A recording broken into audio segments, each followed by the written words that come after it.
자, 그러면 이어서 계속 하겠습니다. 자, 앞에서 우리가 봤습니다. 이 명백한 모순적인 표현이 나옵니다. 우리는 어떻게 해야 할지 당황스러워 하실 필요 없습니다. 이 질문은 단순히 지적 호기심을 넘어서요, 우리가 믿는 하나님의 성품, 하나님의 성품은 어떤 성품입니까? 헤세드 하시고요, 에메트 하시고, 헤세드가 뭐라 그랬죠? 헤세드가 은혜로우시고, 에메트는 진리의 하나님입니다. 진리입니다. 그분의 신실하신가 주권에 대한 근본적인 신뢰의 문제와도 연결이 됩니다. 하나님의 말씀은 변개하지 못합니다. 왔다 갔다 못합니다. 근데 말씀이 지금 중복됩니다. 상충됩니다. 이 질문은 제게 현명한 아버지와 어린 자녀의 모습을 떠올리게 하십니다. 자, 우리 아버지와 자녀의 모습을 한번 생각해 보시기 바랍니다. 아버지는 자녀를 깊이 사랑합니다. 여러분도 자녀를 사랑하시죠? 사랑하는 자녀에게 어떻게 하시는지 한번 보여요. 어린 자녀의 눈에는 아버지의 행동이 이해되지 않을 때가 많습니다. 어떻게 하십니까? 자녀가 먹고 싶어하는 사탕도 먹지 못하게 하고요, 놀고 싶어할 때 일찍 잠자리에 재우기도 합니다. 그리고 또 아픈 주사를 맞히기도 하고 병원에 데려갑니다. 자녀 입장에서는 이런 행동들이 모순되는 것처럼 느껴질 때도 있습니다. 근데 여러분이 이제 부모가 되면 다 아시죠? 이게 모순되지 않는다는 거죠. 나를 사랑한다면서 왜 아프게 하고 내가 원하는 것을 막고 계실까요? 부모님은. 우리는 압니다. 사랑 때문에 그렇습니다. 시간이 지나 성장 후에야 깨닫습니다. 사탕을 막는 것은 건강을 위한 것이고요, 일찍 재운 것은 내가 잘 성장하게끔 하신다는 거고요, 아픈 주사는 더 큰 병을 막기 위해서 이게 사랑의 표현이라는 겁니다. 아버지의 행동은 변덕스럽거나 모순입니까? 아닙니다. 자녀를 사랑하는 입장이기 때문에 이렇게 한다는 거죠. 자녀가 그때는 다 이해할 수 없습니다. 그러나 크고 나서는 이해가 되고요, 일관된 사랑의 원칙에 따라서 아버지가 이랬다는 것을 이해합니다. 하나님과 우리의 관계도 마찬가지입니다. 모순되지 않는다는 거죠. 왜 이렇게 후회하신다고 했고 후회 안 하신다고 하고 이렇게 말씀을 하시느냐, 이게 이제 이해가 돼야 된다는 거죠. 요한은 우리가 무한하신 하나님의 계획과 마음을 온전히 이해하는 것은 불가능합니다. 그래서 성경은 뭐라고 신앙은 말씀하시는 겁니까? 신앙은 신비라고 이야기하는 겁니다. 내가 다 이해한다면 신비감이 없어집니다. 내가 이해하지 못하는 것도 있습니다. 그러면 성경 어디까지 이해를 해야 됩니까? 내가 아는 곳까지만 이해를 하고 지나면 됩니다. 따라서 성경에서 모순처럼 보이는 구절을 만났을 때는요, 어린 아이의 시선으로 섣불리 판단하지 마시기 바랍니다. 모든 행동 밑바닥에 깔려있는 하나님의 완전한 사랑과 지혜를 신뢰하는 성숙한 믿음의 자세를 취하라는 겁니다. 자, 이 신뢰의 연주를 통해서 우리는 이 문제를 해결할 두 가지 중요한 열쇠를 살펴보고자 합니다. 두 가지를 살펴볼게요. 자, 첫 번째가 번역의 문제입니다. 번역의 문제입니다. 우리가 지금 그래서 히브리어를 공부하고 있는 겁니다. 나함이 뭐라고 그랬죠? 나함이 후회하다, 한탄하다, 또 위로하다는 뜻도 있습니다. 회개하는 뜻도 있습니다. 히브리어는 하나의 단어만 있는 게 아니고요, 여러 가지 의미가 있고요, 문맥에 들어가서 그 안에서 판단해야 됩니다. 우리는 신약 성경의 원문인 헬라어의 사랑이라는 의미하는 단어가, 여러 단어가 존재하는 사실을 종종 알고 있습니다. 여러분이 잘 알고 있습니다. 예수님께서 부활하셔가지고 다시 부활하셔가지고 게네사렛 호수를 찾아가서 베드로에게 묻습니다. 네가 나를 사랑하느냐 묻습니다. 베드로가 뭐라고 대답했습니까? 그 대화에 나오는 부분에 사랑에 대한 부분이요, 단어가 약간씩 차이가 있습니다. 우리는 사랑입니다. 자, 한번 사랑의 내용을 한번 볼게요. 친구 사이에 따뜻한 우정을 뜻하는 필레오. 필레오가 뭐예요? 친구 사이에 우정적인 사랑을 이야기하는 게 필레오입니다. 가족 간의 애정을 표시하는 게 스톨르게이고요.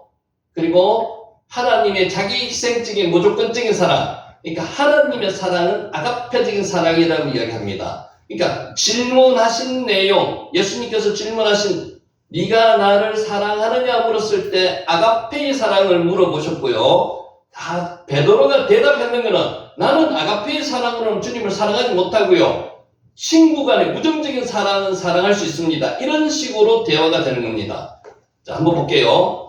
요한복음 21장에 부활하신 예수님께서 베드로에게 내가 나를 사랑하느냐, 이렇게 물었는 것은 아가페적 사랑을 물어보셨습니다. 아가파스메 이렇게 물어보셨거든요. 네가 나를 하나님의 그 사랑으로 사랑하느냐 이렇게 물어봤습니다. 그래서 베드로가 뭐라고 대답했습니까? 자, 예수님은 처음 두 번은 아가페적 사랑으로 물어봤습니다. 그러니까 베드로가 나는 필로세적인 하나님 사랑합니다. 친구의 우정적인 사랑을 합니다. 이런 이야기를 했습니다. 필로세라고 대답합니다. 그래서 세 번째가 예수님이 단어를 바꾸십니다. 필로이스메라고 물어보십니다. 그러나 네가 나를 우정적인 사랑, 친구 간의 사랑으로는 사랑하느냐 물어봤습니다. 그때 베드로가 똑같이 대답합니다. 필로세라고 대답합니다. 자, 이거는 한글 성경에서는 전혀 나타나지 않습니다. 원문에서는 나타나는 거죠. 그래서 우리가 히브리어를 공부하는 거고요. 헬라어 원문을 봐야지 된다고 말씀하는 겁니다. 번역상의 문제입니다. 자, 번역상의 문제에서 후회하다, 한탄하다는 이야기 나오는 거를 그럼 여기서 이제 집중해서 한번 보겠습니다. 자, 계속해서요. 베드로는 계속해서 예, 주님, 제가 주님을 필레오합니다. 필레이스메 하고 물어봤을 때 필로세라고 대답했다는 거죠. 자, 자신의 연약함을 깨달은 베드로는 감히 순간 아가페 사랑을 고백하지 못하고 베드로는 하나님을 아가페적인 사랑으로 사랑할 수가 없습니다. 예수님을. 그것을 대답했네. 진심으로 대답했는 겁니다. 그래서 예수님이 이 진심을 아시고 다시 친구적인 우정적인 사랑을 할 수 있느냐고 물어보시고 네, 그렇다고 대답을 하는 겁니다. 인간적인 우정의 필레오로 답한 것입니다. 마지막 예수님은 베드로의 눈높이로 내려와서 네가 나를 필레오 하느냐고 물어봤습니다. 필레이스메. 번역 성경은 이 모든 미묘하고 극적인 감정의 교류를 그저 뭐라고 했다고요? 사랑으로만 이야기했습니다. 우리나라 말로는 표현할 수 없는 거예요. 한마디 한 단어로 번역할 수밖에 없습니다. 그러니까 번역상에 문제가 있다는 거죠. 이처럼 인간의 여러 사이를 번역할 때조차 이토록 깊은 의미의 해석과 손실이 발생하는데 하물며 무한하고 영적인 하나님의 마음과 뜻을 유한하고 물질적인 인간의 언어로 담아낼 때는 어떻게 했습니까? 히브리어와 헬라어도 번역할 때 약간의 문제가 있습니다. 히브리어로서 베레시트가 태초입니다. 그 태초는 언제가 하면은요, 영원으로 가다가 역사와 만물이 시작된 데가 베레시트입니다. 그런데 영원은 뭐라고요? 요한복음 1장 1절이 영원입니다. 에나르키입니다. 근데 헬라어에는 베레시트라는 단어를 번역할 단어가 없어서 창세기 1장 1절을 엔아르케라고 번역했습니다. 그러니까 차이가 있는 거죠. 그래서 어떤 나라 말을 그 나라 말로 완벽하게 다른 나라 말을 번역하는 게 쉽지가 않다는 겁니다. 오늘 우리나라 번역본도 마찬가지입니다. 히브리어를 번역해가지고 왔는 그 단어가 후회하다, 한탄하도록 되어 있지만 완전한 번역은 아니라는 겁니다. 자, 지금 나한하고 있습니다. 후회하다. 하나님은 우리와 소통하기 위해서 우리를 사랑하시기 때문에 스스로를 낮추어서 인간이 이해할 수 있는 방식으로 말씀해 주셨습니다. 하나님의 뜻을 인간이 이해할 수 있는 것으로 말씀을 해주신 구절이 이 구절이라는 거죠. 자, 이것을 신학 용어로 뭐라고 하는가 하면 우리가 몇 번 했습니다. 신인, 동형, 동성론 또는 신인, 동형, 동성적 표현이라고 이야기합니다. 하나님의 마음과 뜻을 인간의 언어로 나타낸 게 이 표현이라는 거죠. 그러니까 하나님의 마음은 실제로 안 그렇더라도 인간이 이해할 수 있는 단어로 뜻으로 나타낸 게 신인, 동형, 동성론, 동성적 표현이라는 겁니다. 자, 이는 하나님께서 자신의 본질을 인간의 형태와 성품에 빗대어 표현하신다는 의미입니다. 인간이 이해할 수 있도록 인간의 언어로 나타내신 것이 신인, 동형, 동성적 표현이라는 겁니다. 나함이 우리나라 말로 신인, 동형, 동성적 표현을 하면은 한탄하다, 후회하다이지 절대로 한탄하다, 후회하다가 아니고요. 가슴 아파하셨다, 마음 아파하셨다 이런 뜻이라는 거죠. 성경에 하나님의 손, 주님의 눈, 주의 눈이라고 표현한 게 이게 그렇습니다. 하나님은 손이 있습니까? 없습니다. 하나님의 눈은 있습니까? 없습니다. 인간이 이해할 수 있도록 표현을 나타낸 거죠. 자, 마찬가지로 하나님은 당신의 거룩한 감정을 인간의 감정에 빗대어 표현했습니다. 그래서 실제로 그것을 좀 더 완곡하게 하면은 하나님께서 후회하셨다는 것보다 하나님께서 마음 아파하셨다, 하나님께서 정말로 가슴 절절히 마음 아파하셨다, 이렇게 표현하는 게 더 맞은 표현일 수도 있습니다. 인간의 언어로 표현할 수 없다는 거죠, 하나님의 마음을. 따라서 성경이 하나님께서 후회하셨다고 말할 때 하나님께서 당신이 전지전능함에 허점이 있어서 내가 만든 게 잘못되어서 후회했다, 이런 뜻이 아니라는 거예요. 내가 실수했구나 라고 생각하셨다는 의미가 결코 아니라는 거죠. 가슴 아파하시고 마음 아파하셨다는 이런 뜻을 인간의 표현으로 빌려다가 하다 보니까 나함이라는 단어가 나왔고요, 우리나라 말로는 후회하셨다, 한탄하셨다는 이야기가 나왔다는 거죠. 이해하시겠죠? 자, 그것은 자신의 형상대로 지음받은 사랑하는 인간이 죄로 인해서 망가져가는 모습을 보시는 하나님의 마음이 얼마나 찢어지도록 아프셨는지. 여러분, 마음이 찢어지도록 아파 보신 분 있습니까? 애간장이 다 녹아 보신 분 있습니까? 간장이 끊어질 때, 창자가 찢어질 듯한 그런 아픔이 있습니다. 인간이 느끼지 못한 그 아픔이 하나님께서는 스프랑크 이조마이라고 합니다. 이게 창자가 끊어지는 아픔이라고 하죠. 우리는 뭐라고 합니까? 단장의 아픔이라고 이야기합니다. 우리 인간이 가진 가장 강렬한 표현인 후회와 한탄이라는 단어를 빌려서 설명하셨다는 것입니다. 그러니까 하나님께서 인간의 만듦을 내가 잘못했구나 후회하시는 게 아니고요, 만들어 놓은 인간이 그런 죄를 범하는 게 정말로 창자가 찢어지듯이 가슴 아프다는 뜻을 표현했는 게 이 표현이라고요. 그러니까 하나님의 마음을 인간의 글로 완벽하게 다 표현하지 못한 표현이라는 거지 실제로 상충되는 건 아니라는 뜻이죠. 하나님의 능력에 대한 진술이 아니라 우리를 하는 그분의 마음에 대한 관계적 고통의 깊은 계시라는 것입니다. 말이 조금 어렵지만은 이거는 충분히 여러분이 이해하실 수 있을 것 같습니다. 하나님의 깊은 뜻을 인간의 표현으로 다 표현할 수 없기 때문에 이런 이야기가 나타났다는 겁니다. 실제로 말하면은 한탄하고 후회하다는 보다는요, 가슴이 정말 찢어졌듯이 아프셨다, 이런 뜻입니다.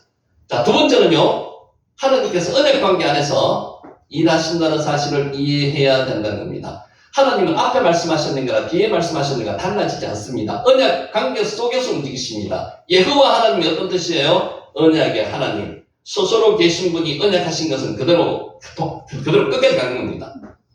자, 하나님은 일반적으로 명령만 하시는 독재자가 아닙니다. 너희는 이렇게 해! 끝나는 게 아니라는 거죠. 약속을 스스로가 약속을 하십니다. 약속이 뭡니까? 베리트. 스스로 약속을 하시고요, 그 약속을 본인이 지켜가시도록 노력하는 거예요. 우리한테 하라고 하는 것보다. 그 약속에 신실하게 반응하시는 인격적인 분이라는 겁니다. 요나서에 나오는 니느웨 사례를 한번 생각해 보시기 바랍니다. 하나님은 요나를 통해 니느웨에 대한 심판을 선포하셨습니다. 니느웨 사람들이 아주 악했습니다. 반드시 심판받아야만 될 존재들이었습니다. 왕부터 시작해서 모든 백성이 요나가 회개만을 전할 때 전부 다 회개였습니다.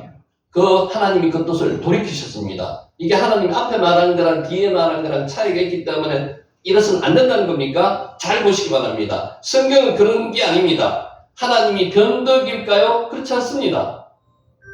하나님의 언약적 성품을 가장 잘 보여주는 정글입니다. 아까 하나님의 성품 두 개가 뭐라 그랬죠? 첫째가 헤세드, 둘째가 에메트라 그랬죠. 헤세드가 은혜의 하나님, 자비의 하나님, 사랑의 하나님, 긍휼의 하나님, 에메트가 진리의 하나님. 이게 하나님의 성품인데 이 하나님의 성품을 가장 잘 나타냈다는 거죠. 하나님은 언제나 회개하고 돌이키는 자에게는 긍휼을 베푸시겠다고 약속하신 분입니다. 저와 여러분에게도 마찬가지입니다. 저와 여러분이 오늘 이 자리에서 하나님의 자녀가 될 수 있었던 것은 하나님의 긍휼로 은혜 베푸심으로 이 자리에 올 수 있었던 거죠. 안 그러면 이 자리에 올 수 없었습니다. 그게 하나님의 성품이라는 거예요. 니느웨 백성들이 진심 어린 회개는 하나님은 당신의 계획을 변덕스럽게 바꾸신 것이 아니라는 겁니다. 자신의 약속에 신실하게 응답하신 것이랍니다. 하나님의 품성 안에 있다는 겁니다. 히스기야 왕의 경우도 마찬가지입니다. 하나님은 한 번 이야기를 하셨습니다. 히스기야 왕이 죽을 거라고 이야기를 했는데 15년 생명을 다시 연장해 주셨습니다. 이게 하나님의 마음이 변덕스러워서 그렇습니까? 그렇지 않다는 거죠.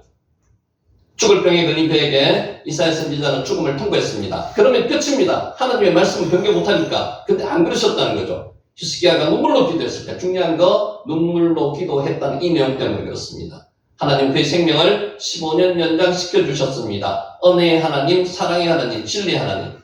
그는 하나님께서 히스기야가 기도할 줄 몰랐다가 이렇게 마음을 바꾸신 게 아니라는 거죠. 하나님께서 당신이 자녀의 기도를 들으시고 그 기도에 인격적으로 응답하시는 분임을 보여주시는 사건입니다. 여러분도 마찬가지입니다. 여러분께서 간절히 기도하시면요, 그 기도가 하나님께서 응답하신다는 거죠. 마음을 바꾸는 게 아니에요. 사랑의 하나님이시기 때문에. 그렇다면 사울왕의 경우는 어떻게 이해해야 될까요? 저는 그렇게 생각합니다. 사울왕도 만약에 본인이 잘못을 하나님 앞에 깊이 회개하고 돌아왔다면 하나님께서 기회를 주셨을 겁니다. 근데 사울은 절대로 그러지 않았습니다. 하나님은 사울을 왕으로 세우신 것을 후회하시고요. 여기서 후회가 나오죠. 후회, 가슴 아파하셨다는 겁니다. 그를 비유하기로 한 결정을 바꾸지 않으셨습니다. 여기서 하나님의 후회는 사울의 불순종으로 인해 깨어진 관계에 대한 깊은 슬픔의 표현입니다. 가슴 아파하셨다는 거죠. 스프랑크 니조마이, 창자가 찢어지는 단장의 아픔을 느끼셨다는 겁니다. 그리고 그 불순종의 결과로 왕위를 거두시겠다는 결정은 하나님의 공의라는 하나님의 성품 중에서 사랑과 공의 두 가지가 같이 가시는 거예요. 공의라는 미시파트, 또 다른 언어적 성품에 대한 불변의 심판이었습니다. 하나님은 후회라는 감정과 또 불변하는 심판은 모순되는 것이 아닙니다. 한 사건에 대한 하나님의 사랑과 공의라는 두 가지 성품이 함께 나타난 것이라는 거죠.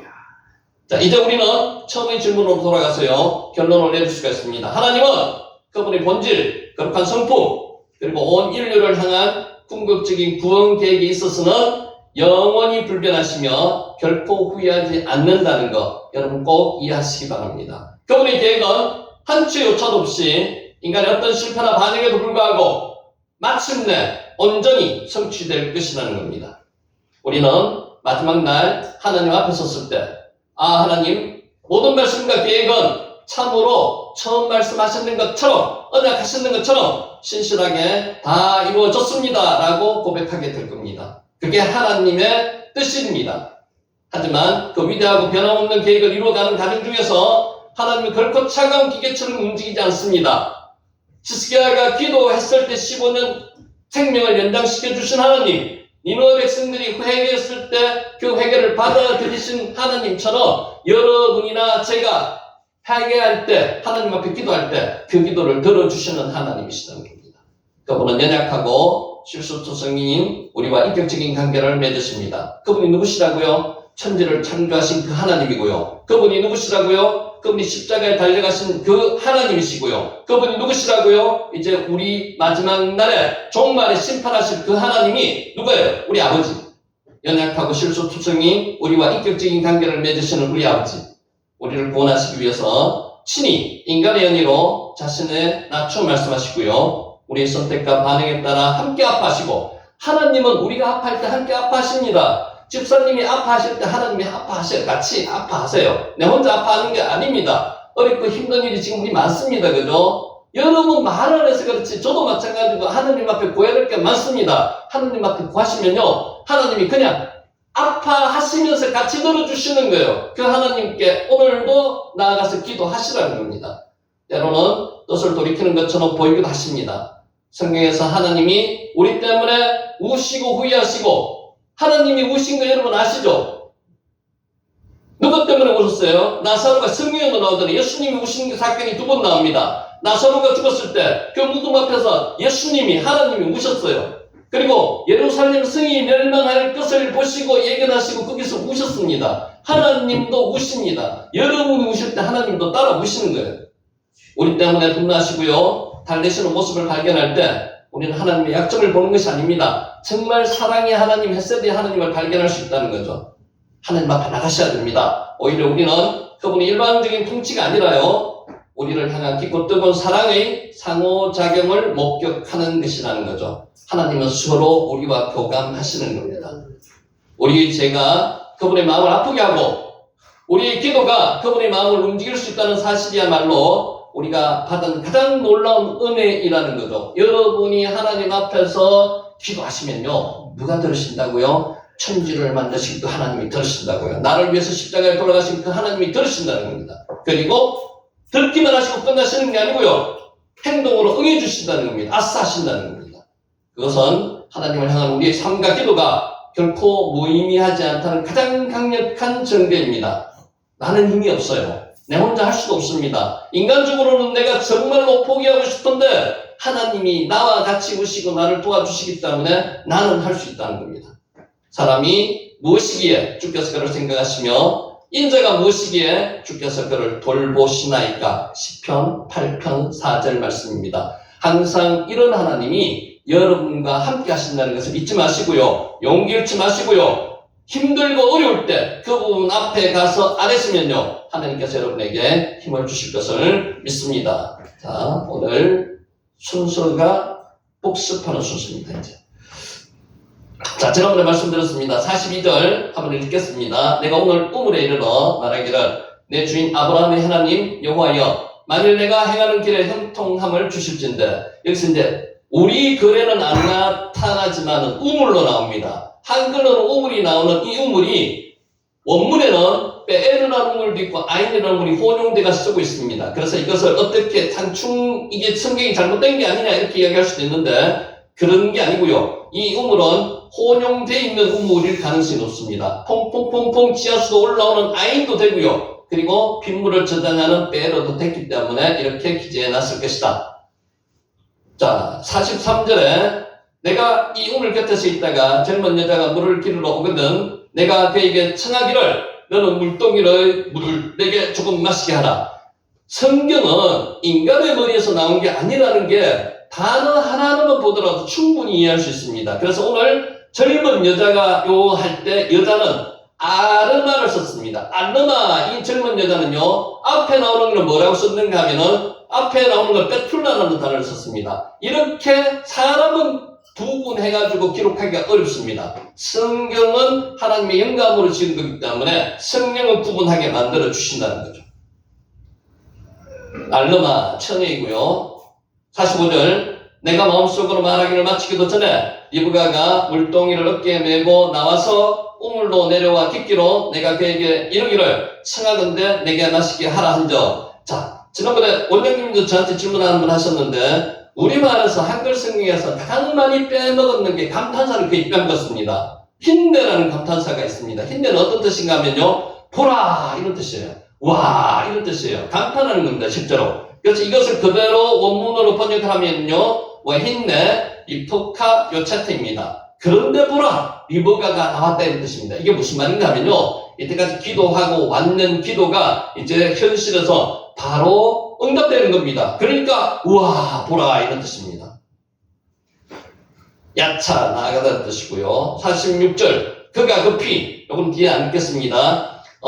히브리어에서 부사는 부사로, 동사는 동사로 번역을 해야 되는데 여기는 우리가 부사로 번역을 했는 게 실제는 동사입니다. 그가 급히가 아니고요, 그러자 그녀가 서둘렀다는 겁니다. 요거는 차이가 있습니다. 그래서 이런 거는 메모해 주시면 도움이 되실 것 같아서 다시 한번 말씀드리는 거고요. 48절 내 주인 아브라함의 하나님 여호와께서 나를 바른 길로 인도하사 나의 주인의 동생의 딸을 그의 아들을 위하여 택하게 하셨으므로 내가 머리를 숙여 그에게 경배하고 찬송하였나이다. 머리를 숙이다는 게 에코드, 와 에코드라는 단어를 썼습니다. 히브리어에서 이거는 요 와 에코드가 맨 문장 앞에 나옵니다. 히브리어 원어 성경에는 맨 문장 앞쪽에 나옵니다. 그러니까 중요하다는 거죠. 앞쪽에 나온다는 거는. 근데 이거를 제일 뒤로 돌려놨습니다. 그러니까 번역을 할 때 중요한 거를 앞쪽으로 원문 순서대로도 일단 가야 된다. 그걸 말씀드렸고요.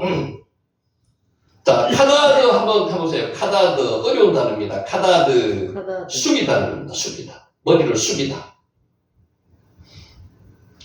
48절 뒤에 머리를 숙여 그에게 경배하고 찬송하였나이다. 경배하다는 단어가요, 경배하다가 여기 나오는 쏴하라는 단어를 썼습니다. 그러니까 쏴하, 엎드리다는 뜻입니다. 아브라함이 지나가는 나그네 셋을 발견하고 그 앞에 가서 엎드렸습니다. 그때 쏴하, 그 엎드린 세 사람이 누구였습니까? 하나님을 포함한 두 천사였습니다. 쏴하, 예배하다는 뜻도 됩니다. 카다드하고 쏴하하고 비슷한 단어예요. 굽히다, 엎드리다. 사하라는 단어는 자주 나옵니다. 경배하다, 예배하다, 엎드리다. 자, 바라크의 단어가 뜻이 여러 가지를 그랬죠. 바라크가 하나님께서는 인간을 뭐 하신다고요? 바락하십니다. 복 주십니다. 인간은 하나님을 바락합니다. 그때는 바라크의 뜻이 뭔가 하면요, 찬송하다는 뜻입니다. 인간은 하나님을 찬송하고 하나님은 인간에게 복 주시고, 그러니까 찬송이 그만큼 중요하다는 거죠. 넘어갑니다. 넘어가고요.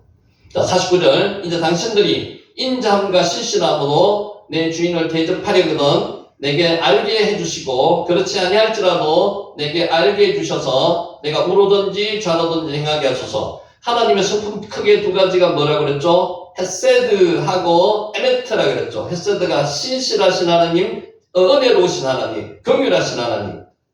그래서 하사드가 사랑입니다. 헤세드의 동사가 하사드거든요. 에메트가 진리고요. 자, 50절. 라반과 보두엘이 대답하여 이르되 이 일이 여호와께로 말미암았으니 우리는 가도를 말할 수 없노라. 라반과 보두엘은요, 실제로 하나님 신앙이 별로 없었습니다. 그냥 조금 남아있었습니다. 근데 늙은 종의 간증을 듣고 확신을 가지는 거죠. 그래서 이런 말을 합니다. 이 일이 여호와께로 왔다고 스스로가 고백을 해요. 하나님을 믿지 않는 사람입니다. 정확한 하나님 신앙을 가지고 있지도 않는데도 우리는 그래서 가부를 말할 수 없으니까 하나님이 말씀하신 대로 하라 이런 뜻입니다. 자, 51절. 리브가가 당신 앞에 있으니 데리고 가서 여호와의 명령대로 그를 당신의 주인의 아들의 아내가 되게 하라. 이거 잘 보시기 바랍니다. 지금 리브가는 의견을 한마디도 내지 않았습니다. 그런데 누가 주도권을 가지고 지금 의견을 데리고 가라고 이야기합니까? 오라버니가 데리고 가라고 이야기합니다. 그러니까 그 당시 중동에서는 오라버니가 이 동생의 결혼의 주도권을 가지고 있다고 판단할 수도 있습니다. 여기가 원문은 데리고 가서라는 원문이 너는 취하라 그리고 너는 가라 동사가 두 개 나옵니다. 취하서 데리고 가라는 겁니다. 그러니까 우리말로는 데리고 가서 이렇게 나오지만 원문은 너는 취해서 데리고 가라는 겁니다. 너는 취해서 너는 가라는 겁니다. 그리고 여호와의 명령대로라는 명령은 너무 강력한 표현이고요. 여호와의 말씀대로 따바르, 떼빠, 뒷바르가 따베르가 말씀이거든요. 말씀대로라는 거고요. 자, 넘어가고요. 쏴하, 아까 말씀 나왔죠. 쏴하, 굽히다, 예배하다, 경배하다가 쏴하입니다. 쏴하. 자, 지금 단어를 잘 모르셔도 상관없습니다. 그냥 지나가셔도 돼요. 지나가시는데 이제 계속 반복되는 게 중요하기 때문에 어디서 들었는 듯한 느낌이 든다 그러면 괜찮은 거예요. 그리고 이제 앞으로 히브리어를 사용하시면서 본인이 설교하시거나 말씀 전할 때 한마디씩 조금씩 넣어보십니다. 그게 이제 자기가 되는 겁니다. 쏴하, 예배하다, 굽히다. 자, 53절 지난번 여기까지였습니다. 언금 폐물과 의복을 꺼내어 리브가에게 주고 그의 오라버니와 어머니에게도 보물을 주리라. 켈레 우미거따노트, 요게 보물이고 폐물이고 보물입니다. 켈리가 장신구, 그리고 미거따나가 귀중품. 자, 이제 오늘 여기서부터 시작하면 됩니다. 자, 지금 앞에서 복습했는 거는 우리가 이제 반복하면서 눈에 한번 익히고요, 귀에 한번 익히자는 취지에서 말씀을 드렸습니다. 이에 그들 곧 종과 동행자들이 먹고 마시고 유숙하고 아침에 일어나서 그가 이르되 나를 보내어 내 주인에게 돌아가게 하소서. 자, 잘 보시기 바랍니다. 먹고 마시고 한밤 잤습니다. 그리고 일어났습니다. 그리고 뭐라고 했습니까? 바로 다음날에 그래, 이런 게 어디 있습니까? 너무 좀 반대편 가족 입장에서는 너무 심하지 않습니까? 자, 아브라함의 종이 왜 이렇게 이야기를 했을까요? 아브라함의 종은 사사로이 그냥 온 게 아닙니다. 하나님의 명령을 따라왔습니다. 주인의 명령이지만 그게 하나님의 명령이거든요. 그러니까 주인 기다리는 그 주인을 생각하고 하나님을 생각해서 빨리 명령을 완수하고자 하는 겁니다. 여러분 같으면 이렇게 하시겠습니까? 800km라는 거리를 왔습니다. 한 20일 내지 한 달 정도 걸렸을 거예요. 왔는데 좀 쉬고 싶겠죠. 이제 다 정리됐습니다. 리버가 또 따라간다고 이야기를 하고요. 그러니까 좀 쉬다가 가면 됩니다. 근데 그렇지 않았다는 거죠. 이게 뭘 말씀하는가 하면요. 하나님의 명령에 순종하는 자들은요, 지체하지 않습니다. 명령을 그대로 따라서 완수합니다. 끝나지 않았다는 거죠. 데리고 가서 결혼하는 것까지가 완수라는 거죠. 그래서 이런 행동을 한다는 겁니다. 유숙하고 아침에 일어나서 그가 이르되. 자, 이 단어도 잘 한번 살펴보시면요. 직역하면 이렇습니다. 그리고 그들은 묻었다는 겁니다. 하룻밤 잤다는 겁니다. 그리고 아침에 일어났습니다. 그리고 그는 말했다. 와우가 세 번은 들어갑니다. and 이렇게 되어 있습니다. 운율이 있어요. 운율. 그리고 그들은 묻었다. 그리고 그들은 아침에 일어났다. 그리고 그는 말했다. 와 야리무 와야쿠무 빠 보케르 와요메르 이렇게 운율을 타게 되어 있습니다. 시적인 운율을. 자, 특히 보케르가 아침입니다. 실제는 새벽입니다. 새벽. 이른 아침입니다. 지난번에 그거 기억하세요? 셰켐 기억하십니까? 셰켐이 지명 이름입니다. 셰켐을 보면요, 요렇게 구렁이 진 곳 요 밑에 있습니다. 어깨 사이에 있는 듯한 그런 곳이 셰켐입니다. 그래서 셰켐의 뜻은 어깨라는 뜻입니다. 어깨. 샤캄이 거기서 나왔습니다. 샤캄이 아침 일찍 일어나다. 아브라함이 이삭을 바치기 위해서 모리아 땅에 있는 한 산에 가서 이삭을 바치기 위해서 아침 일찍 일어났습니다. 샤캄입니다. 일찍, 물론 어원적인 것은 그렇게 아니라고 하는 학자도 많지만은 셰켐에서 샤캄이 나왔다고 이야기하는 학자들도 있습니다. 아침 일찍 일어나서 어깨에 물건을 메고 일을 한다는 겁니다. 그게 아침 일찍 일어나다는 거예요. 그게 셰켐에서 샤캄이 나왔다고 이야기하는 학자도 있습니다. 셰켐, 샤캄. 그래서 보케르하고 비슷한 단어가 샤캄입니다. 아침 일찍 일어나다. 여호수아가 여리고성을 정복할 때 아침 일찍 일어났습니다. 성경에 위대한 사람들이 일을 할 때는 아침 일찍 일어났습니다. 그게 샤캄입니다. 아침 일찍 일어나다. 보케르는 단어보다 샤캄이라는 단어를 더 많이 씁니다. 샤캄, 아침 일찍 일어나다. 샤캄. 집사님 오늘 아침 일찍 일어나셨죠? 예, 샤캄 하셨는 것입니다. 자, 이제 눈을 반짝반짝하고 이제 중요한 게 나옵니다. 이런 종의 모습은 하나님께서 아브라함에게 이삭을 바치도록 명령하셨을 때 아브라함이 아침 일찍 보케르 새벽에 일어났다는 거죠. 즉각적인 행동으로 옮겼던 그 모습을 연상하게 된다는 겁니다. 보케르 요거하고 똑같은 보케르의 앞에다가 때를 의미하는 바가 붙었습니다. 보케르 전치사거든요. 새벽에 아침에 샤카 아침 일찍 일어나다 의미가 비슷한 거죠. 보케르하고 샤카. 룬이 유숙하다는 겁니다. 자다는 겁니다. 룬. 그리고 보케르가 새벽에 일어난 뜻이고요. 자, 54절. 이에 그들 곧 종과 동행자들이 먹고 마시고 유숙하고 아침 일찍 일어나서 그가 이르되 나를 보내어 내 주인에게로 돌아가게 하소서. 이게 하나님의 신실한 종만이 할 수 있는 이야기입니다. 여러분도 이런 종이 되시기를 예수님의 이름으로 축원합니다. 나를 보내어 샬라후니 샬라흐가 보내다는 뜻이거든요. 샬라후니 사람을 보내다 도움의 손길을 뻗다 샬라흐입니다. 모두셀라 이름 기억하세요? 모두셀라가 누구죠? 모두셀라 군사님 기억 한번 해보세요. 모두셀라 누구예요? 성경에서 제일 오래 산 사람 969세 예, 제일 오래 산 사람 모두셀라가 메투샬라라고 번역하는 사람도 있습니다. 메투샬라흐 보내다는 뜻입니다. 메투샬라흐. 자, 나를 보내어라는 약한 청유의 의미보다는 당신들은 나로 하여금 돌아가게 하시오. 당신들이 나를 돌려 보내주시오. 이런 뜻입니다. 청유에 권유하는 겁니다. 내가 지금 오래 있을 입장이 안 되니 나를 돌려 보내달라는 겁니다. 강한 명령적인 뉘앙스로 번역되는 것이 본절의 분위기에 더 적합합니다. 그러니까 나는 지금 여기 오래 있을 입장이 아니고 당신들이 나를 돌려 보내달라는 강한 명령적으로 지금 이야기하고 있습니다. 안 그래도 됩니다. 이분은 지금 충분히 쉬었다가 가도 됩니다. 그렇지 않다는 거죠. 이렇게 아브라함의 종은 리브가의 가족과 혼사 문제가 이제 완전히 성사되어서 자신의 임무가 끝났습니다. 근데 실제로 본인은 임무가 끝났다고 이야기가 안 하는 거죠. 가서 결혼까지 시키는 게 자기 임무라고 생각하는 거죠. 자신은 더 이상 이곳에 머물 필요가 없으니 지체하지 않고 즉시 출발하겠다고 내가 출발하기는 그러니 사역으로 당신들이 나를 돌려 보내달라는 겁니다. 그러니까 나름대로 예의도 차리면서 지금 말씀하는 겁니다. 당신들은 나로 하여금 돌아가게 하시오. 실제로 명령입니다. 나를 보내어 달라는 겁니다. 샬라흐, 보내다는 겁니다. 샬라흐, 보내다. 샬라흐. 자, 나를 보내요. 보엘세바에서, 지금 여기서 보엘세바에서 어디까지 왔습니까? 하란, 나홀에서까지가 800km입니다. 굉장히 멀리 왔는 거죠. 서울 부산간을 세 번 가는 겁니다. 3번 정도 가는 겁니다.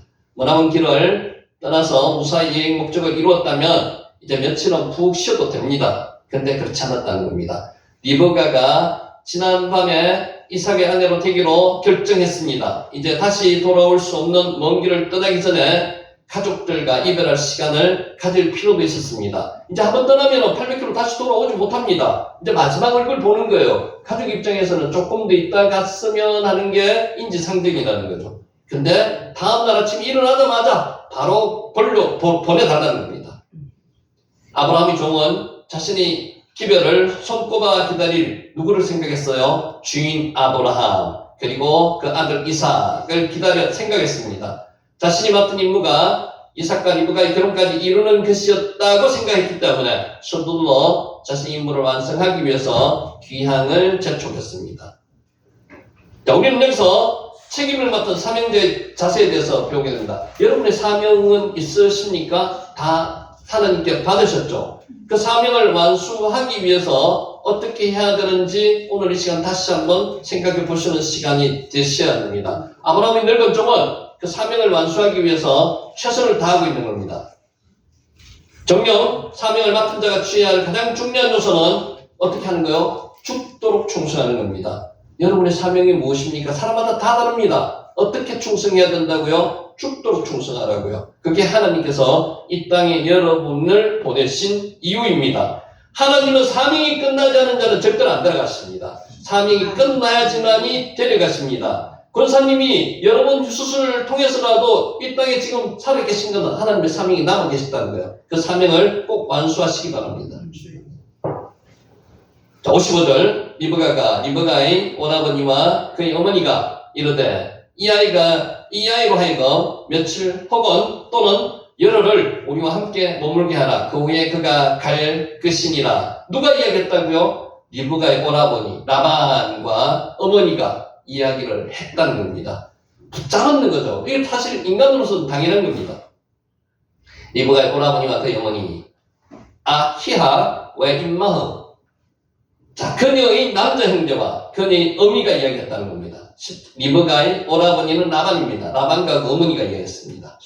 자, 여기서 31절이나 50절과 달리 직접 라반이라는 이름으로 기록하지 않고 리브가의 오라비라고 표현했는 것은 다 이유가 있습니다. 혈육에 대한 애정한 정을 나타내기 위해서 라반이라고 이야기하지 않고 그녀의 오라버니라고 말을 합니다.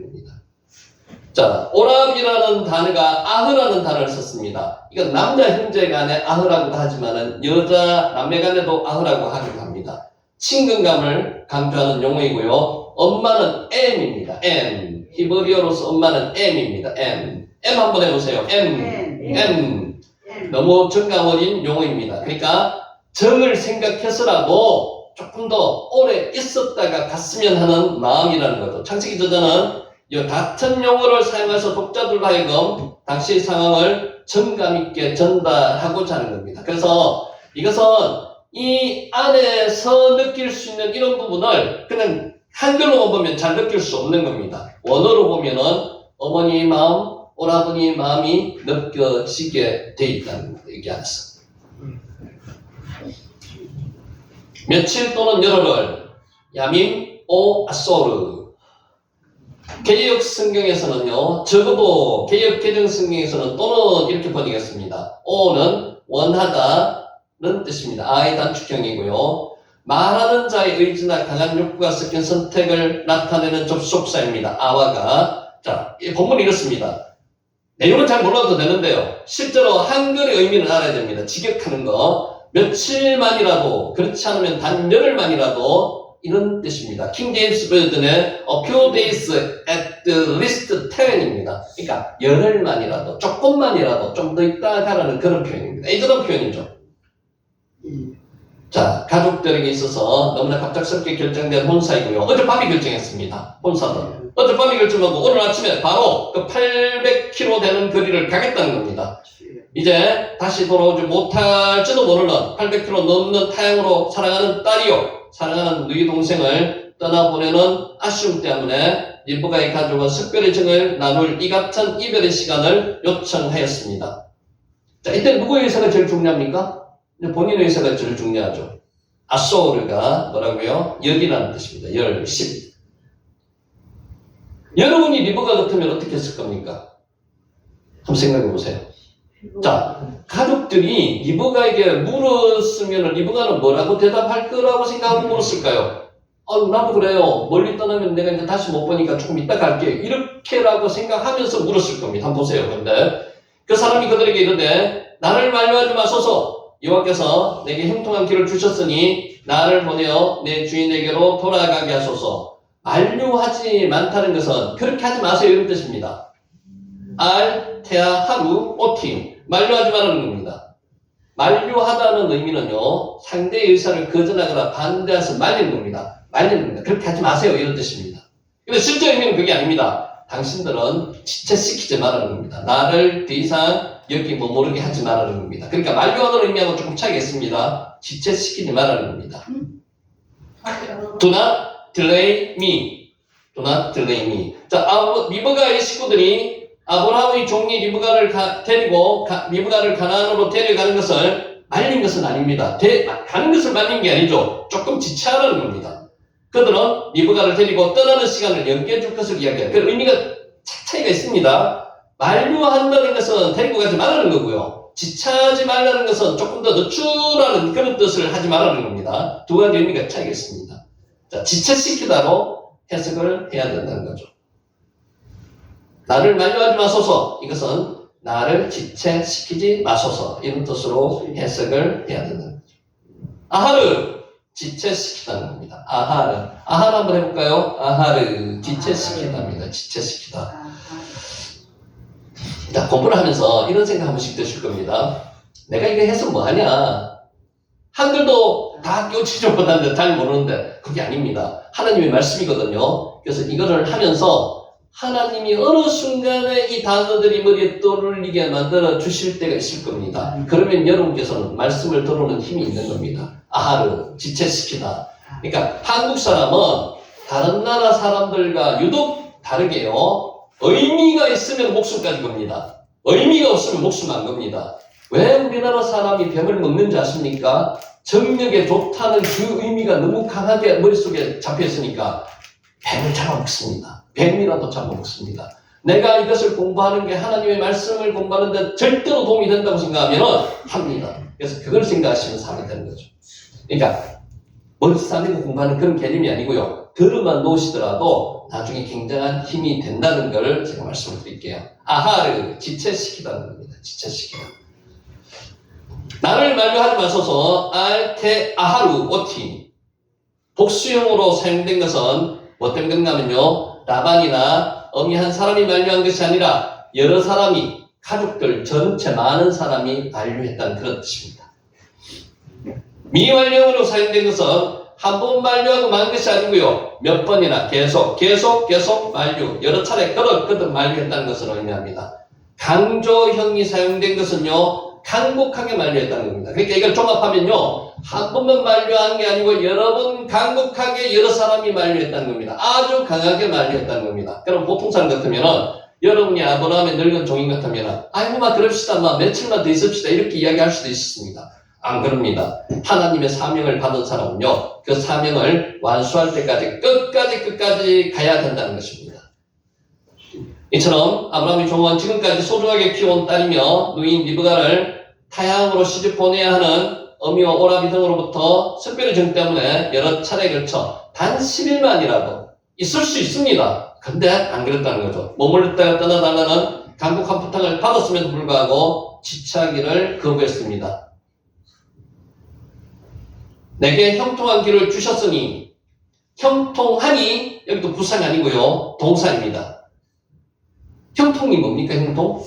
우리는 형통을 많이 원합니다. 번영, 성공, 찰나하거든요. 여러분 형통 원하시죠? 그렇지. 형통. 근데 성경에서 말하는 형통은 단순한 번영이 아닙니다. 단순한 형통이 아니고요. 하나님 안에서의 형통입니다. 하나님과 함께 하는 형통이고요. 하나님과 같이 하는 번영입니다. 그래서 물질적인 번영이라기보다는요. 하나님과 함께함입니다.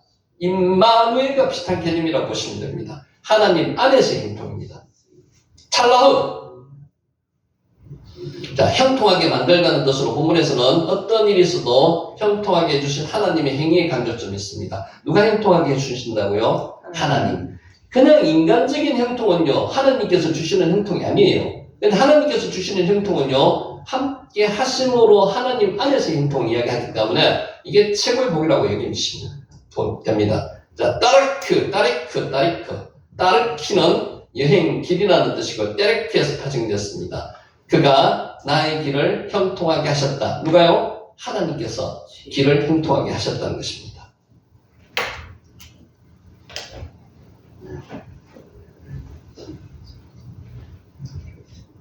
넘어가고요. 결국 아브라함의 종이 브엘세바를 출발해가지고 지금 브엘세바에서부터 왔거든요. 브엘세가 남부 지방에 있습니다. 멉니다. 800km. 그래서 800km가 되는 거죠. 하란에 무사히 도착하고 또 이삭의 신부감을 어렵지 않게 하나님의 은혜로 어렵지 않게 구할 수 있도록 모든 길을 형통하게 해주신 분이 누구 때문이라고요?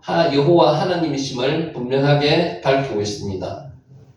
아브라함이 종이 이런 고백에도 볼 수 있듯이 하나님은 자신이 택한 백성의 앞길을 지키시고요. 그의 발걸음을 보하시고 그 길을 형통하게 하신다는 거예요. 누가 그렇다고요? 하나님께서 형통하게 해주신다고요. 우리 지금 성경에 여기서 나오는 모든 성경의 주어는 하나님이지만 특별하게 24장에는 하나님이 주어로서 그의 관계를 하시다고 보시면 맞습니다.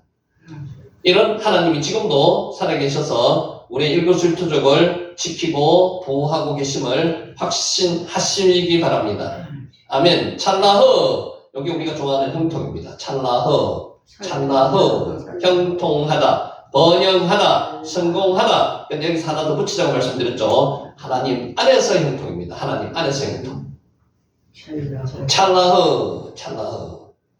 떼레크가 길입니다. 길. 떼레크. 자, 57절. 그들이 이르되 우리가 소녀를 불러 그에게 물으리라 하고 이렇게 물어보자고 이야기하는 것은 그 소녀도 분명히 누구요? 리브가잖아요. 우리와 같은 마음을 가지고 있을 것이라고 생각하고 그렇게 물어보자고 지금 이들이 이야기하는 겁니다. 웬이 시알라 번역하면요. 우리가 물어보리라. 우리가 물어보리는 겁니다. 피하가 입술을 이야기하는 겁니다. 피하, 입술, 말, 폐에서 나왔습니다. 히브리어 폐에서 나왔습니다. 히브리어 스펠, 폐. 자, 그리고 우리가 그녀의 입을 물어보리라. 그녀의 입을 그녀에게 물어본다는 그런 뜻입니다. Inquire at her mouth. 리브가의 말을 직접 듣고자 하는 것입니다. 샤알, 묻다는 뜻입니다. 샤알. 제가 이제 카투샤 공부를 했는데, 오늘 권사님 보면서 그런 생각이 드네요. 카투샤 가면요, 두 부로 나눠집니다. 영어를 하는 입장에서 외국인과 같이 생활을 하려면요, 영어를 잘해야지 생활을 하지 않나요, 그죠? 근데 성격이 내성적인 사람은 잘 안 합니다. 말을 잘 안 합니다. 근데 성격이 좀 외향적인 사람은요, 방금 이야기하듯이 계속 따라합니다. 따라하다 보면 금방금방 늘어요. 외국어를 할 때는요, 자꾸 해야지, 입에서 익혀야지, 자꾸 넣습니다. 샤을, 묻다는 뜻입니다. 자, 폐가 무슨 뜻이라고요? 입이라는 뜻입니다. 입, 입. 그에게 물으리라. 웬이 샬라, 앳 피하. 자, 리브가의 오빠 라반과 어머니는 아브라함의 종이 바로 주인의 집을 향해 떠나겠다는 의지가 확고하다는 것이 확인되었습니다. 못 말리겠다는 거죠. 그래서 같이 떠나야 할 리브가로부터 당장 떠날지의 의미를 묻는데 이 의미를 묻는 거는요, 안 떠난다는 확신을 가지고 묻는 겁니다. 저희도 좀 잊고 싶다는 그런 내용을 표현하라는 이야기죠. 그들은 리브가가 갑작스러운 떠남에 대해서 반대하여 분명히 며칠을 지난 후에 떠나겠다고 말할 것이라고 예상했습니다. 그들은 자신들의 요구가 거절되자 리브가가 통해서 아브라함의 종의 출발을 만류하는 게 아니고요. 아까 나왔죠. 지체시키고 다는 겁니다. 조금 더 연기시키고 다는 겁니다. 자, 이를 통해서 볼 때 리브가의 가족들이 하나님의 존재를 믿고 의심치 않았습니다. 맞죠? 그래서 동생을 보내고요. 딸을 보내는 겁니다. 하나님의 뜻이 무엇인지를 깊이 깨닫지 못하는 것을 알 수 있습니다. 하나님의 뜻은 여기서 한 걸음 더 나가는 거죠. 결혼까지 빨리 성사시키는 게 하나님의 뜻인데 이들은 인간적인 정에 매여 있다는 겁니다. 그래서 우리가 사명을 완수할 때 인간적인 면을 조금 내려놓으셔야 된다는 거죠. 조금이 아니고 내려놓으셔야 된다. 아멘. 58절을 리브가를 불러 그에게 이르되 내가 이 사람과 함께 가려느냐? 그가 대답하되 뭐라고 이야기했습니까? 가겠나이다. 자, 이게 참 쉬운 이야기 같지만 쉽지 않습니다. 이때 리브가의 나이가 몇 살이었다고요? 베툴라 라는 의미로 보면요 20세 미만입니다. 12세에서 15세, 17세 정도라고 이야기하는 학자도 있습니다. 나이가 굉장히 어렸습니다. 근데 이 800km나 되는 먼 거리를 이제 가면 다시 돌아오지도 못할 텐데 나는 가겠나이다 이렇게 대답하기가 쉽지 않습니다. 근데 본인이 이렇게 이야기했다는 거예요. 근데 이렇게 보면 리브가는 어떤 여자라고요? 굉장히 강인한 여자였습니다. 리브가는 건장한 여자였습니다. 약대 10마리의 물을 먹이기 위해서 그 우물을 한 100번 가까이나 왔다 갔다 하면서 약대에게 물을 먹인 여자. 마음이 아름다운 여자였습니다. 약대를 보고 그냥 지나치지 않았습니다. 아, 눈이 아름다웠다는 것은 마음이 아름답다는 겁니다. 그 약대에게 물을 먹이겠다고 본인 스스로가 이야기한 여자입니다. 이런 여자를 하나님께서 여호와 이레의 은혜로 미리 준비하셨다는 겁니다. 그래서 이 여자가 마지막까지 나름대로 하나님의 은혜를 저버리지 않는 거죠. 가겠나이다. 결단을 하는 겁니다. 여러분 결단이 필요합니다. 레크레카 들으셨죠? 레크레카. 창세기 12장 1절에 나오는 거. 떠나다고 부모와 친척과 아버지 집을 떠나라고 이야기하실 때 레크레카입니다. 레크레카가 어떤 뜻이라고 해요? 결단하다는 뜻도 있습니다. 결단하다. 결단해야 됩니다. 여러분이 아직까지 결단 못하고 있는 무슨 하나님이 어떤 사명에 대한 부분이 있다면요. 오늘 결단하는 역사가 있으시기 바랍니다. 이 어린 리브가도 지금 우리에게 그런 이야기를, 그런 마음을 우리에게 심어주는 겁니다. 가겠나이다. 엘레크. 떴다. 떠나다는 뜻을 가진 얀마크에서 나왔습니다. 지극함이 이렇습니다. 내가 떠나겠습니다. I will go. 내가 떠나겠습니다. 이렇게 결단하는 역사가 오늘 있으시기 바랍니다. 리브가는 아브라함의 종을 따라서 지금 당장 브엘세바에 있는 이삭에게로 시집 가겠느냐는 오빠와 어머니의 질문에 내가 떠나겠나이다. 지금 어딘지 어디 곳인지도 모릅니다. 가보지도 못했습니다. 그리고 유프라테스 강을 건넌다는 것은 지난번에 말씀드렸죠. 문화권을 다른 데 간다는 것은 죽음을 감수한다는 이야기입니다. 이렇게라도 하나님의 명령을 따르겠다는 리브가의 의사를 한번 생각해 보시기 바랍니다. 결단이죠, 결단. 떠나겠나이다. 간단한 말 한마디로 언제 떠날 것이냐는 관련된 모든 문제에 대해서 갈등을 해결했습니다. 떠나겠나이다. 자, 인생에서 중차대한 혼사 문제를 이렇게 간단한 한마디의 말로 결정하는 리브가에게서 우리는 그녀의 단호한 성품과 함께 자신의 혼사가 하나님의 승리에 의해서 결정되었음을 확신하는 결단성 있는 믿음을 엿볼 수 있다는 거죠. 자, 좀 딱딱하니까 그림을 보면서 몇 가지 말씀을 드릴게요.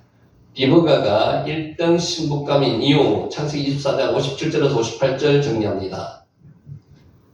칼라가 신부라는 단어입니다. 칼라, 신부.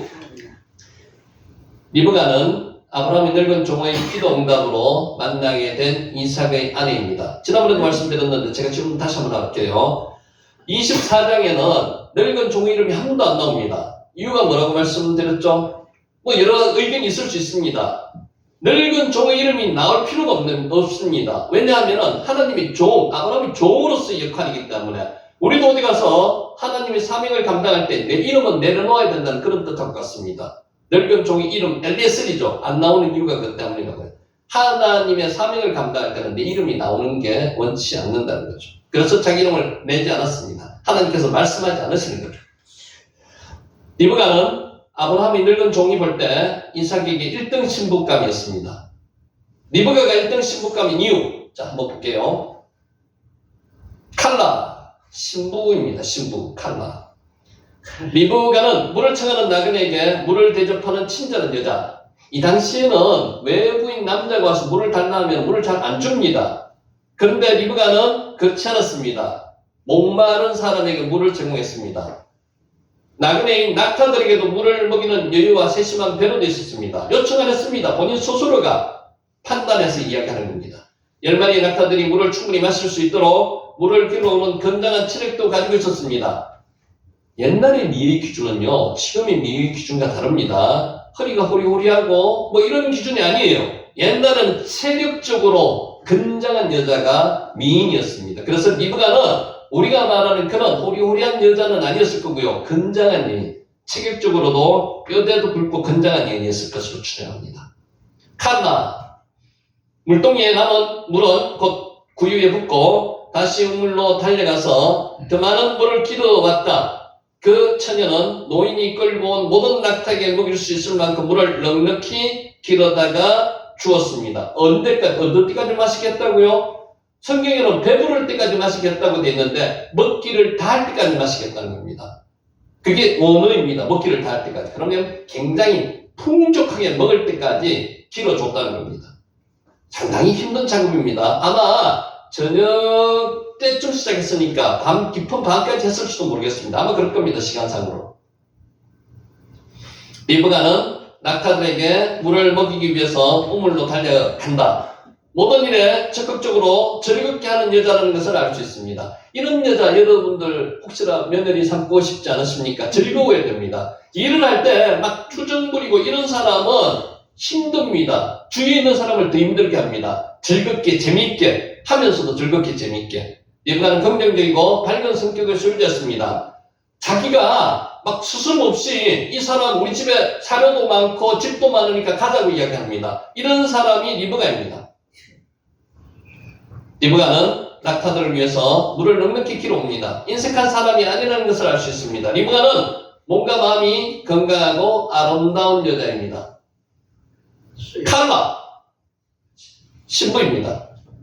자, 소녀가 노인에게 대답하였다. 저희 아버지의 한자는 보두엘이고요. 할머니는 한자가 밀가이고요. 할아버지는 한자가 나홀입니다. 소녀는 말을 계속하였다. 우리 집에는 겨와 여물도 넉넉하고요. 하룻밤 묵고 가실 수 있는 방도 있습니다. 이렇게 할 수 있다는 것은요.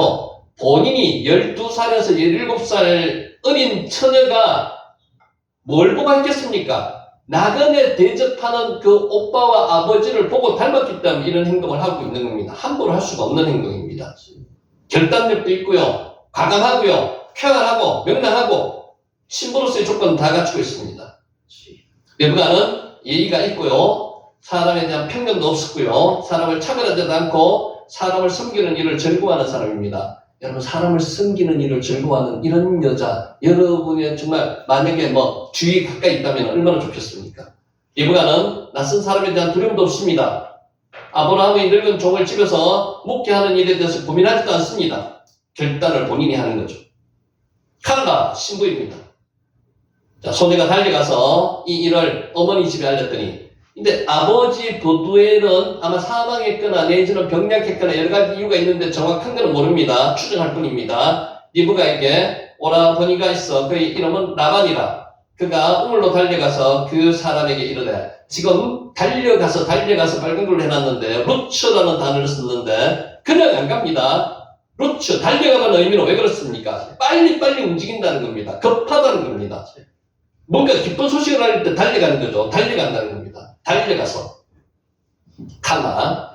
자, 그들이 이르되 우리가 그 소녀를 불러 그에게 물으려 하고 리브가를 불러 그에게 이르되 내가 그 사람과 함께 가려느냐? 그가 대답하되 가겠나이다. 결단성. 그러니까 본인 스스로가 이렇게 결단할 수 있는 결단이 여러분에게 있으시기를 예수님 이름으로 축원합니다. 정말 그러셔야 됩니다. 결단할 때 결단하지 못하면요, 미적해버리면요, 시간이 한없이 흘러가는 거죠. 그래서 결단하신 분들이 여기 나와 계신 줄 믿습니다. 결단하신 그 결단이 변치 않으시기를 예수님 이름으로 축원합니다. 아멘. 칼라. 자, 종에게 말하되 들에서 배회하다가 우리에게로 마주오는 자가 누구냐? 종이 이르되 이는 내 주인이니이다. 리브가가 노를 가지고 자기의 얼굴을 가리다. 여기서 미리 말씀을 드리는데 배회하다는 의미에 대해서 여러분 한번 생각해 보신 적 있습니까? 언어하고는 조금 차이가 있거든요. 배회하다는 거는요, 시간이 넉넉하여서 여기저기 왔다 갔다 하다 이런 의미가 강합니다. 근데 배회하다는 언어는 그렇지 않습니다. 언어는 어떻게 되어 있는가 하면요, 들을 통과하여서 이런 뜻입니다. 그러니까 단어 하나가 굉장히 의미가 많은 의미를 바꿔줍니다. 그래서 앞으로 이제 나올 건데 그것도 한번 보시고요. 그래서 언어가 그만큼 중요하다는 겁니다. 칼라. 자, 리브가는 자신의 얼굴을 가려서 신랑의 마음을 설레게 합니다. 이때 전통이었습니다. 이렇게 합니다. 지금도 이렇게 합니다. 리브가는 남자의 마음을 설레게 하는 연애 기술까지 겸비한 여자라고 할 수 있습니다. 리브가로 말미암아 유대인 결혼식에는 신랑이 입장하면 신부는 자기의 얼굴을 너울로 가리는 전통이 있습니다. 이 너울은요, 앞면만 가리는 게 아니고요, 온몸을 가리는 너울이라고 언어에는 그렇게 되어 있습니다.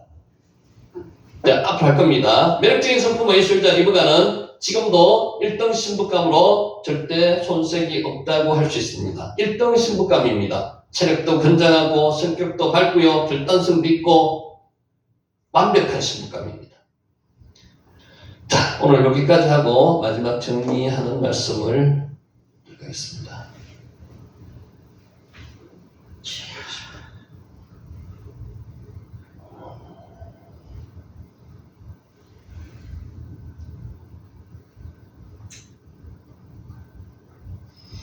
별과 같이 영원토록 빛나리라. 별이 히브리어로 코카브입니다. 코카브. 별. 코카브. 이 세상은 역사의 종말을 향해서 달려가고 있습니다. 우리는 잘 못 느낍니다. 근데 여러 가지 현상들이, 지금 종말적인 현상들이 나타나고 있죠. 그것을 잘 감지하시기 바랍니다. 종말의 징조는 광범위한 도덕적 타락과 폭력, 재난의 연속입니다. 여러분 아십니까? 요새 대한민국을 떠나는 사람들이, 특히 인재들이 많습니다. 왜 그럴까요? 그만큼 혼란스럽다는 거죠. 왜 제가 이런 말씀을 드리는가 하면 기도가 그만큼 필요하다는 겁니다. 우리 기도가 필요합니다. 기도하셔야 됩니다. 대한민국이 살기 좋은 나라입니다. 이때까지도 그랬고요, 앞으로도 그래야 됩니다. 근데 그런 소식을 들으면서 마음 아파하셔야 되고요, 우리가 기도해야 된다는 겁니다. 종말이 다가올수록 사람들은 영적인 것에는 무관심해집니다. 지금 이 모임의 장수가, 말씀의 자리는 점점 사람들이 줄어들고요. 어떤 곳에 갑니까? 쾌락적이고 환상적이고 육체적으로 뭔가를 추구하는, 많이 맞춤을 찾아가거나 이런 사람들이 늘어나는 이유가 왜 그렇습니까? 종말 때가 지금 다가오고 있다는 겁니다. 노아 시대나 소돔 고모라 시대와 같이 물질주의, 쾌락주의, 현세주의에 빠져 살게 됩니다. 여러분, 쾌락주의에 한번 물들면요, 다시 나오기 어렵습니다. 롯을 한번 생각해 보세요. 롯이 소돔성에 들어가고자 해가지고 요단들로 내려간 건 아니에요. 근데 가다 보니까 소돔성으로 들어가서 살았습니다. 그러면은 거기서 전쟁이 일어났죠. 북방 4개 국왕들이 남방 5개 국왕들을 쳐 부수어가지고 소돔성에 있는 롯이 포로로 잡혀갔습니다. 그러면은 롯은 깨달아야 됩니다. 잡혀갔다가 아브라함의 318년 군사 동맹군으로 해가지고 다시 포로에서 풀려납니다. 어디로 들어갔습니까? 다시 소돔성에 들어갔습니다. 왜 그럴까요? 한번 습관화된 거는, 쾌락적인 거는 버리기 힘든다는 거죠. 그냥 사람이라면요, 소돔성에 안 들어가야 됩니다. 그런데 롯은 들어갔습니다. 우리한테 주지하는 바가 많다는 거죠.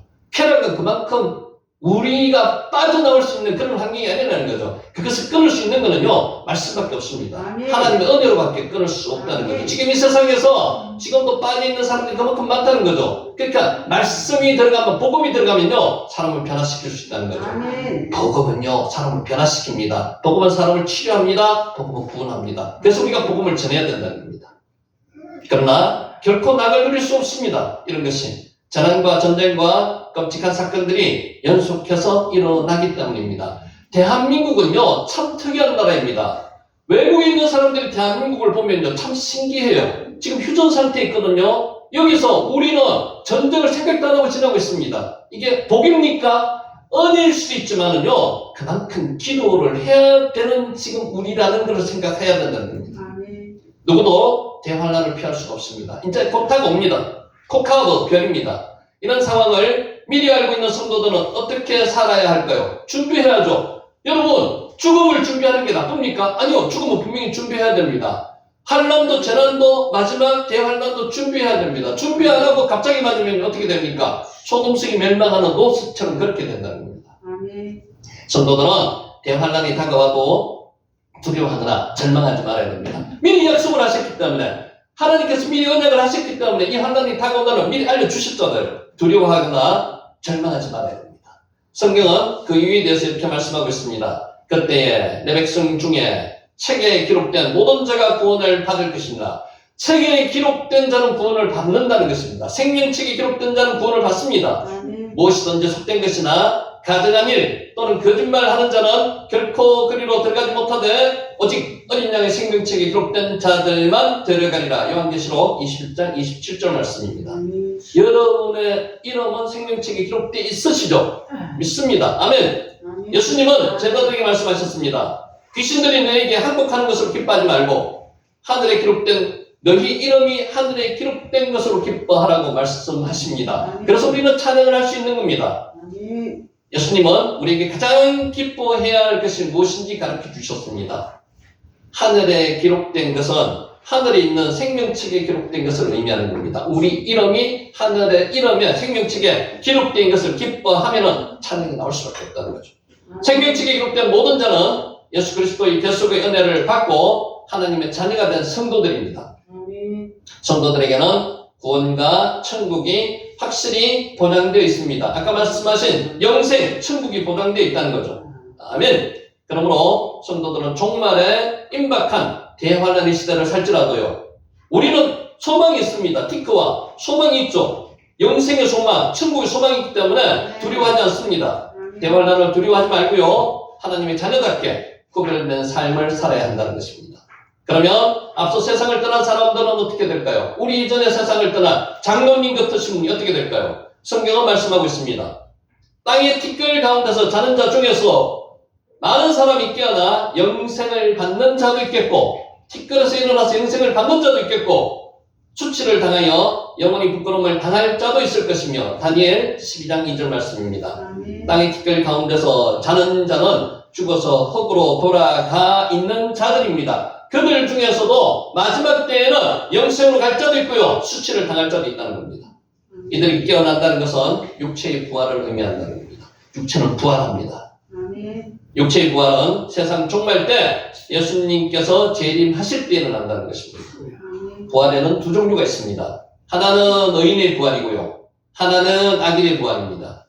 의인은 부활하여서 영생을 받게 되는 겁니다. 천국 가기 영생을 받는 거죠.